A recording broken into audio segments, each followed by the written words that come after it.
Muy buenos días, estudiantes de la asignatura Biología del grado décimo. Les habla su docente Carlos Hugo del Río, deseando que todo marche de la mejor manera posible en estos duros tiempos. Continuando con nuestro tema de la evolución, os voy a presentar un video denominado Las evidencias de la evolución. Iniciaremos con un repaso de lo visto en el audio anterior, donde desarrollamos el tema de la teoría sintética de la evolución o neodarwinismo. Dijimos que la teoría sintética era precisamente una síntesis de cuatro conceptos muy importantes: la teoría de la evolución de Darwin, la genética, el concepto de mutación y la genética de poblaciones. Vamos a repasar entonces esas cuatro teorías, conceptos, ideas. Primero, la teoría de la evolución por selección natural de Darwin, con sus tres planteamientos centrales. Primero, las especies no se mantienen estáticas en el tiempo, evolucionan. Esta teoría le dio un duro golpe a la idea predominante de la época, de que las especies habían sido creadas por Dios tal y como las vemos hoy, inmutables. A esa creencia se le denominó creacionismo o fijismo y pues dominó el mundo hasta más o menos 1850, época en que sale el libro del origen de las especies de Charles Darwin, que acá tenemos su portada y acá una foto de Charles Darwin. 2. La selección natural. La principal idea de Darwin no fue concebir que las especies cambiaban o evolucionaban, ya que otros personajes lo habían planteado esa idea ya para su época, sino descubrir el mecanismo que hacía posible esa evolución. Y a ese mecanismo lo denominó selección natural. Vamos a explicar un poquitico la selección natural. Los individuos de una especie no son idénticos entre sí, tienen diferencias y esas diferencias pueden dar lugar a tener un mayor o menor número de hijos, mayor o menor descendencia, dependiendo del medio ambiente que habitan. Los individuos mejor adaptados tendrán más descendencia, pasarán sus genes con mayor probabilidad a la siguiente generación. Eh, en esta imagen tenemos dos individuos de una misma especie de polilla que difieren en su color, ¿cierto? Una polilla clara y una polilla oscura. En una diapositiva posterior explicaremos cómo esta diferencia en el color eh, puede afectar el número de hijos que se tengan. A esta, a esta situación también se le conoce con el nombre de reproducción diferencial de los fenotipos.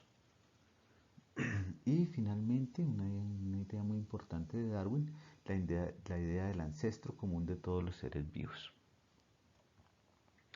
Eh, pues básicamente que todos los seres vivos que habitamos en la Tierra y los ya extintos, ¿no? Los dinosaurios, los mamuts, los dientes de sable, las plantas, los mamíferos, los peces, las bacterias, los hongos, todos los seres vivos que habitamos en la Tierra provenimos de un mismo ancestro común. Todos somos descendientes del primer ser vivo que aparece en la Tierra, que mediante el proceso evolutivo genera esta gran biodiversidad, digamos, que hay en la Tierra. Y esta idea tan importante se ve representada en esta figura que denominamos el árbol de la vida. De un primer individuo y por evolución, por cambios evolutivos, se van generando ramas y de estas ramas todas las especies que encontramos hoy. Los vertebrados, las plantas, las bacterias, invertebrados, bueno, todos los seres vivos provienen de este que llamamos acá el LUCA, último ancestro común de todos los seres vivos. Bien, vamos a continuar entonces con la genética. La genética es la parte de la biología que estudia los genes y los mecanismos que regulan la transmisión de los caracteres o de las características hereditarias en los seres vivos. Vamos a decir entonces que esas características hereditarias están escritas en lo que conocemos como el código genético, en una molécula de ADN. Acá tenemos el ADN, una molécula de doble hélice, donde están unidas las bases nitrogenadas, digamos la adenina con la timina, la guanina con la citosina, que ese ADN se encuentra en todas las células del cuerpo, dentro del núcleo, formando parte de los cromosomas, muy enrollados en él. Veamos el concepto de gen. Un gen es un pedacito de ADN que codifica para una de esas características. En este caso vamos a coger como ejemplo los guisantes de Mendel, ¿no? Y el gen que iríamos a estudiar sería el gen que determina el color del guisante. Entonces vamos a tener guisantes amarillos o guisantes verdes. Veamos un siguiente concepto, el concepto de alelo. Un alelo es cada una de las versiones de un gen. En el caso de los guisantes tenemos alelos que pueden codificar para un guisante verde o alelos que pueden codificar para un guisante amarillo.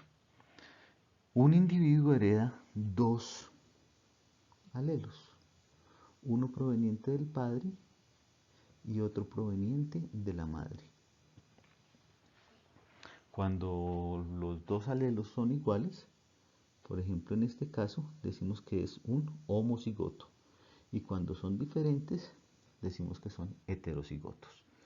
En este caso el gameto amarillo dominante sobre el gameto verde lo representamos con la letra A mayúscula, y el alelo recesivo que codifica para color verde con A minúscula. Gametos. Los gametos son las células sexuales de los seres vivos, ¿no? Digamos los espermatozoides y los óvulos en los animales y el polen y los óvulos en las plantas. El concepto de fenotipo. El fenotipo es la forma que está determinada por los genes, al que llamamos genotipo, y por el medio ambiente. Diploides. Diploides son las células que tienen dos alelos para cada gen, las células somáticas. Y haploides son los que apenas tienen un alelo por gen y serían las células sexuales. ¿Por qué? Porque al unirse los dos gametos, pongamos como ejemplo este puede ser un gameto, digamos, masculino, con un solo alelo, en este caso A mayúscula. En la fecundación, en la reproducción sexual, entonces se unen los dos gametos, y si fuera una mayúscula con una mayúscula, daría un homocigoto dominante. Pero veamos qué sucede si se cruza este gameto, una mayúscula, con este gameto, una minúscula. Entonces tendríamos un heterocigoto. Pero el caso aquí más importante, si se cruza este gameto con este gameto, un gameto recesivo que codifica para verde con otro gameto recesivo que codifica también para verde, tenemos un homocigoto recesivo cuyo fenotipo sería verde. A Mendel le sorprendió mucho que de dos padres amarillos pudiéramos obtener un hijo verde. Bueno, este sería un rapidísimo repaso de la genética. Bien, el concepto de mutación. Una mutación es un cambio al azar en la secuencia de nucleótidos o en la organización del ADN de un ser vivo. Y yo quiero aquí resaltar la palabra azar, la importancia del azar en la evolución. Azar es suerte, ¿no? Algo que no está determinado. Miremos ejemplos de mutaciones. Acá tenemos un ADN, una cadena de ADN normal, y podemos ver CC, adenina, timina, timina. pero en esta adenina, en este caso, va a mutar, a cambiar y vamos a tener una citosina.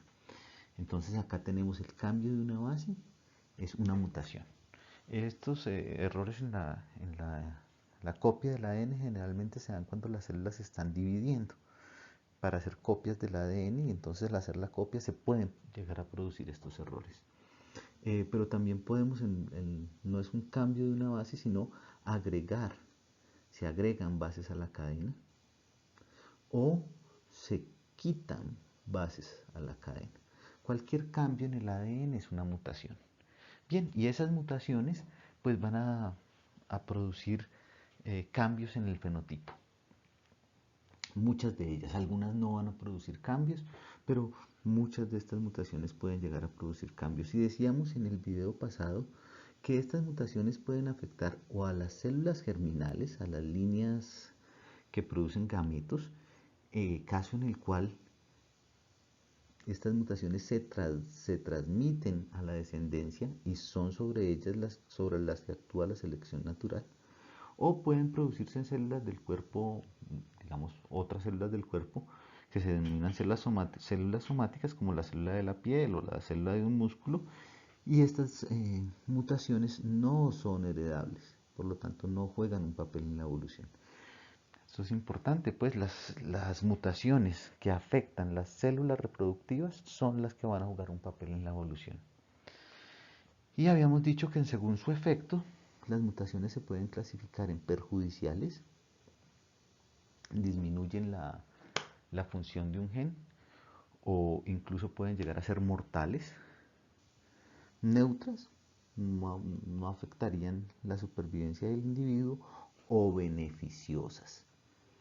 Cuando hay una mutación beneficiosa, entonces sobre ella va a actuar selección natural, favoreciendo a ese individuo y dejando más descendencia y haciendo que ese nuevo gen, que ese nuevo alelo pase con mayor frecuencia a las siguientes generaciones, y a ese proceso el que llamamos evolución básicamente.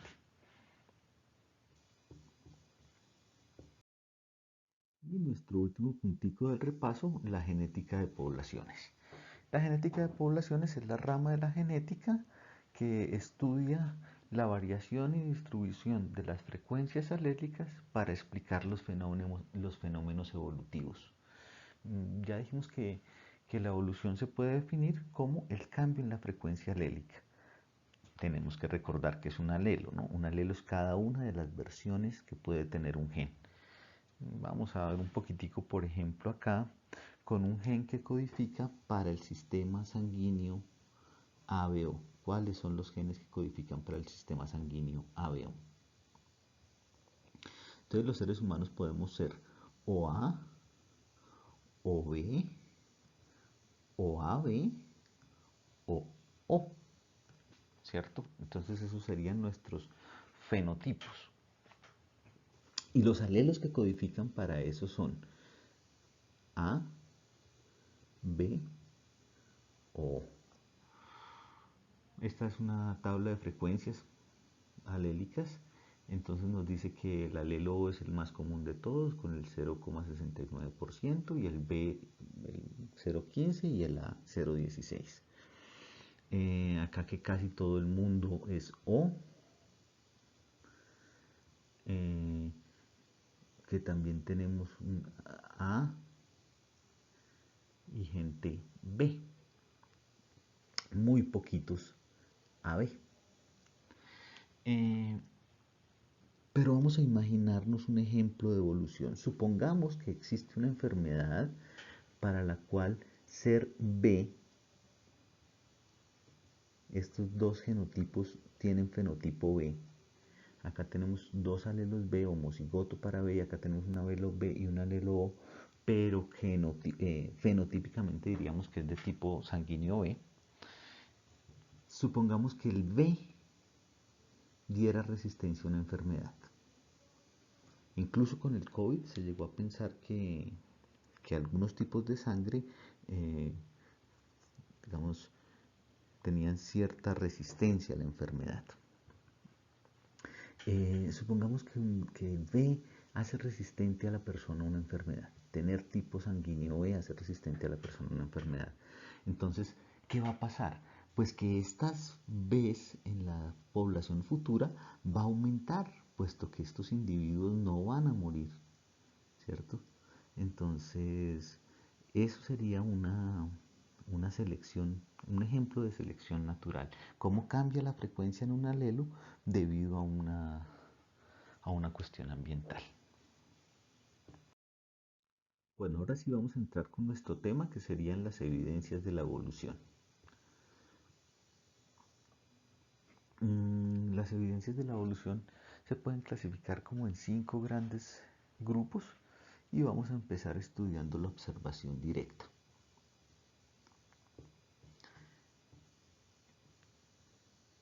Entonces la observación directa permite apreciar la acción de la selección causada por las presiones de la civilización humana sobre otros organismos. Mm, y aquí vemos en esta imagen, que también repetimos en otra diapositiva, polillas de la misma especie con diferente color. Si usted fuera un depredador, ¿cuál cree de estas dos polillas sería más fácil de ver, de capturar? Muy bien, la polilla blanca. La polilla negra se está camuflando mejor y por lo tanto puede ser menos predada y por lo tanto con mayor posibilidad de reproducción. Este es un ejemplo muy típico de cómo actúa la selección natural y de la evolución que se vio cuando empezó la época industrial, las chimeneas. Entonces los humos oscurecían los troncos de los árboles. Así como vemos, por ejemplo, esos separadores amarillitos en Transmilenio que eran amarillitos pero que se vuelven negros, pues de igual manera el humo de las industrias empezó a volver negros los troncos de los árboles. Estas dos tipos de polillas ya existían, pero cuando los árboles tenían cortezas claras, la polilla clara pues tenía mayor posibilidad de dejar descendencia. Se camuflaba mejor. Una polilla negra se veía muy fácil en un árbol oscuro. Eh, una polilla negra se veía muy fácil en un árbol claro. Sin embargo, existían polillas negras. Ya el azar había generado digamos, alelo, esta variante fenotípica. Pero con el paso del tiempo los troncos se oscurecieron debido al hollín y las polillas negras se camuflaban mejor que las polillas blancas. Por lo tanto, se dio una selección a favor de este fenotipo, de este alelo negro, ¿cierto? Es quizás el ejemplo más común que vemos de selección. Pero también eh, tenemos otro ejemplo con la resistencia de los antibióticos, a los antibióticos de las bacterias. Eh, Hemos visto que a lo largo del tiempo las bacterias que causan enfermedad se han venido volviendo resistentes al uso de los antibióticos por azar, ¿no? O sea, hay una mutación en el ADN que genera resistencia a un antibiótico y como pues esa bacteria no va a morir cuando se le aplique ese antibiótico, entonces ese gen, esa nueva versión de resistencia, pues va a generar eh, individuos resistentes que van a cambiar la frecuencia de genes en las poblaciones, ¿no?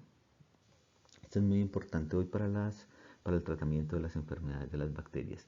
Y otra evidencia de la observación directa es la selección artificial, la selección que ha hecho el hombre de las plantas y los animales domesticados. Sí, también hemos domesticado plantas. Por ejemplo, esta es la planta de maíz, ¿no? Em, y, y seleccionamos características como el mayor tamaño de la fruta o la resistencia a alguna enfermedad o el tamaño del árbol. Y en los animales, pues bueno, podemos ver por ejemplo las diferentísimas razas de perros eh, donde cada criador desea la mejor característica, ¿no? Y un perro específico o para cuidado, o para vigilancia o para fuerza o para que sea pequeño y quepa en un apartamento o para jugar con los niños o para cazar la presa. Entonces las características las ha ido seleccionando el hombre eh, en lo que llamamos selección artificial. Ese papel de la selección natural no la juega la naturaleza, sino que lo hace el hombre y vemos cómo la especie ha ido evolucionando, ¿no? Bueno, otra evidencia de la evolución es la llamada biogeografía. La biogeografía, pues es digamos, la distribución geográfica de los seres vivos en el planeta Tierra. Y nos dice que hay tipos particulares de organismos que se encuentran en áreas geográficas específicas, pero en otras áreas de clima y topografías similares. Recordemos que Darwin hizo sus observaciones en las Islas Galápagos, donde como que cada islita tenía su propio tipo de pinzón, ¿no? Eh, Recordemos que los continentes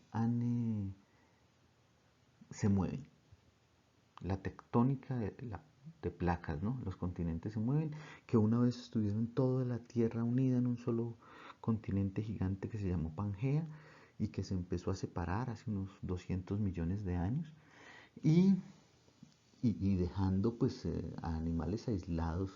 Un ejemplo típico es Australia y los marsupiales, la gran cantidad de marsupiales australianos, pero también la fauna africana, tan diferente a la fauna suramericana o a la fauna del continente euroasiático, ¿no? O sea que,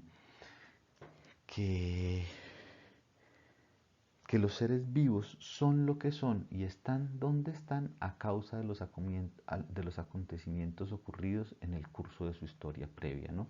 Que cada zona geográfica tiene unos seres eh, vivos propios porque están aislados de otras zonas geográficas, ¿no? Y ese pues aislamiento se dio con la ruptura de los continentes, ¿no? Bien, quizás una de las evidencias más fuertes a favor de la evolución es el registro fósil, que estudiado por la paleontología, y que nos muestra que los organismos tienen una larga historia y que han cambiado con el curso del tiempo. El registro fósil también nos revela una sucesión de patrones morfológicos en las que las formas más simples preceden a las más complejas. Mm, y permite deducir un orden evolutivo donde primero están los peces y luego los anfibios y después los reptiles y finalmente aves y mamíferos. También sería interesante decir, por ejemplo, que hay un registro fósil muy importante de la historia evolutiva del caballo o de la historia evolutiva de los primates y especialmente de la historia evolutiva de los homínidos, ¿no? Bien, acá tenemos un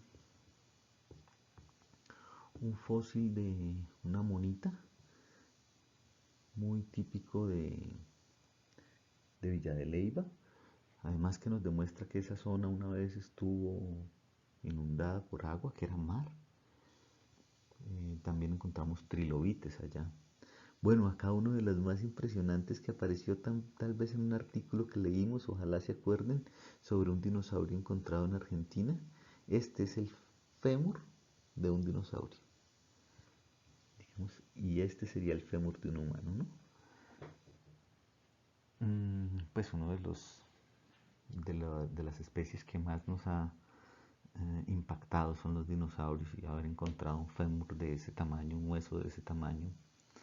Bueno, y aquí uno de los fósiles quizás más importantes, un Archaeopteryx, un dinosaurio alado que da origen a las aves, ¿no? Bien, otra evidencia de la evolución son los denominados órganos homólogos.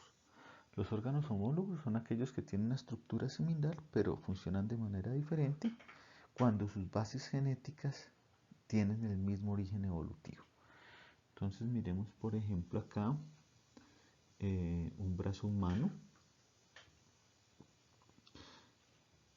el radio, el hueso radio, el cúbito y los huesos de la muñeca, con una función muy diferente, por ejemplo, a la pierna de un caballo.